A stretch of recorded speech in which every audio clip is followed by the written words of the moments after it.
Hey, it's Ijaz, here to share with you my top 5 tips of how to become a better leader.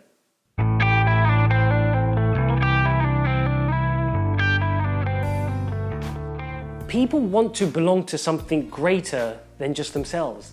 And so it's really important that you help them understand your vision. If you can help them buy into a greater dream, maybe your business and the idea that you're trying to change the lives of people or provide a service that doesn't exist, people will be far more loyal to you and they'll be far more inclined to listen to what you want them to do. And that's not manipulative, it's just to get them onto your side and to empower them far beyond the fact that you're paying them a salary. Because let's face it, they can go to a different business and get probably an equivalent salary elsewhere. You want to be able to provide an environment and a situation where you can help them engender this focus to build something massive, to build something beyond their day-to-day 9-to-5 job. You want them to put in those extra hours and be really passionate. Only then does that extra special creativity come out. And that's a skill special leaders have. Next up, make sure you set clear expectations for your team. If you have a team and they're not sure what their job description is or what they're supposed to be getting on a day-to-day basis, they will soon lose focus and you will lose that empowerment that you're working so hard to try and build within them.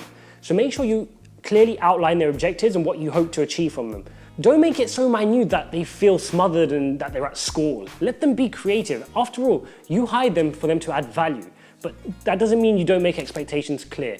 Make the expectations clear so that later on when you're having those difficult expectations, I did a video on that, Steve, link that up right here, it will be clearer for them. They'll know exactly what you asked them to do, and so there won't be any excuses going forward. When you hire people, and a lot of leaders have this issue, you're hiring them because you want them to add value. You're not hiring them for you to tell them what to do. That's a wrong conception that bosses have. Leaders don't do that. Leaders will empower their staff to do what they know that they can't do themselves.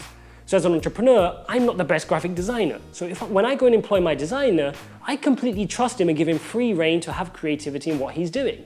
I've got Steve behind the camera.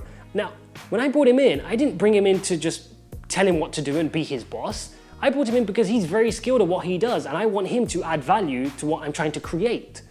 So accept that you won't know everything. You're going to have to pass on the leash to somebody else and let them run certain divisions in your business. It's impossible for you to be the best HR guy, the best accounts guy, the best lead entrepreneur, and also creative in your business. And so it's more powerful for you to hire specialists in those fields. If you're hiring a HR guy where you feel you can do the job better than he can, there's an issue there. You should be hiring someone that adds value to your team, not just because you need a guy in that position, someone that will just listen to you and be a yes man. My 4th point is to empower your teams. And this is a fundamental mistake I see a lot of people that want to lead make. And you're there to clear their obstacles and to help them be better at what they want to do.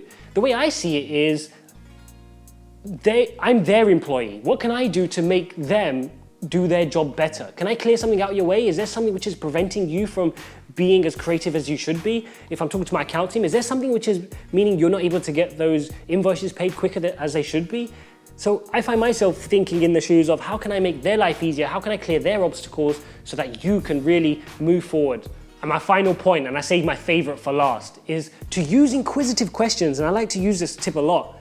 If you want someone to do something for you, i.e. you want to influence them to do it, it's not very beneficial for you to go up to that person and say, why don't you do X, Y, Z? It's a great idea that I came up with last night.